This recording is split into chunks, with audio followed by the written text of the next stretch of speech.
You want to see one of the boldest examples of how the patriarchy teaches men somehow their opinions on matters that they know fucking nothing about are barely impacted by are more important than experts in the area or by people who are impacted about the issue?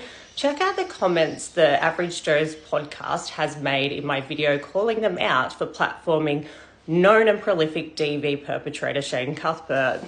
Before I go into the details, I just want to point out a couple of things. Firstly, we've already had 39 women unalived in acts of violence in Australia, and most of them were in a DV or intimate partner violence situation. So there are very real consequences for DV violence. Secondly, there are a number of investigations into Shane Cuthbert currently, but there is definitely an AVO in place where he is not allowed to mention his ex-Berinja in any way, even if it's not by name, by referring to the ex in a well-publicised case we're all aware of to speak about DV breaches the conditions. So you publishing that is breaking the law. And thirdly, Average Joe seems to be incredibly loosey-goosey with the truth. Specifically Wayne, he was the one responding. But even in the interactions I had with them, the interactions he had with many other people expressing their concerns about them platforming Shane, I caught them out in a number of lies. And I caught them out in lies that I don't even know why they were lying. They said, I didn't say that. And then I'd already screenshotted their comment and then tried to gaslight me saying that they said other things. It was just wild. But they also seem to have done some charity work and have overinflated it to use as a weapon against people speaking about the issue of them platforming a DV perpetrator that has nothing to do with the charity work. And even if the charity work they were doing was true, how much privilege did it show that you, instead of listening to the concerns of mostly women who are mostly DV survivors, and you throwing your charity work in their face saying, well, help me with the homeless women, without knowing anything about their home life, their financial situation, anything at all, right? That shows your privilege and the fact that you only did it to weaponize against people speaking out about bad things you do. And on that note, it seems reductive to feed homeless women and then platform a DV perpetrator when one of the highest causes of homelessness of women in Australia is DV abuse and escaping that abuse.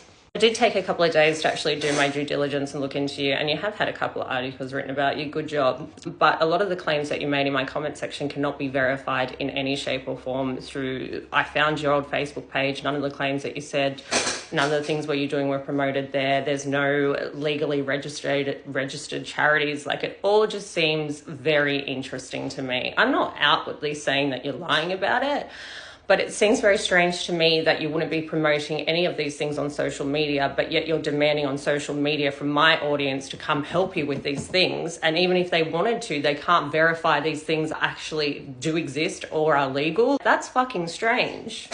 I know that we're constantly making jokes about tariffing male podcast equipment or banning male podcasters, but it's not the fact that you're male at all. It's the fact that the men like you have the audacity to believe that your opinion on matters that you have no training or education in, or you don't bother to seek expert advice, right? It's the audacity for you to come out and think that you have the right to speak on it. And when we say to you, hey, you know, what due diligence have you done? Have you reached out to experts in this field? Have you spoken to Shane's victims? Have you got two sides to a fucking story before you platform someone in a situation? And your male ego is so fragile that instead of going, I'm listening to your concerns, you're like, nah, I know better.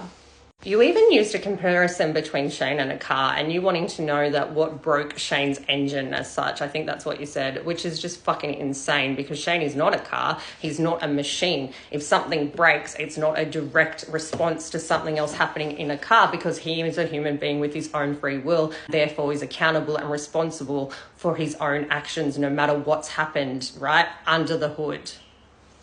But using your example of a car, right, if the engine was broken, you go to a fucking mechanic, an expert in that area. So you decided as a podcast bro with no fucking experience in mental health or psychology or any sort of training in that area, that you would be the one to be able to identify it, talk about it from an expert position. Even when you asked me to personally come on your podcast, I was the one to point out, like, why would I do that? For one, my only interaction with you is you platforming a man who is a DV perpetrator, and as a DV activist, why would I do that? And secondly, I'm a woman and you expect me to sit in a room with three men I don't know to discuss something they're not experts in. And when I suggested, or asked what experts are you going to bring on in this area, It was like a light bulb moment that you'd never fucking considered, right? And then you expected me as a woman to find the DV experts for you?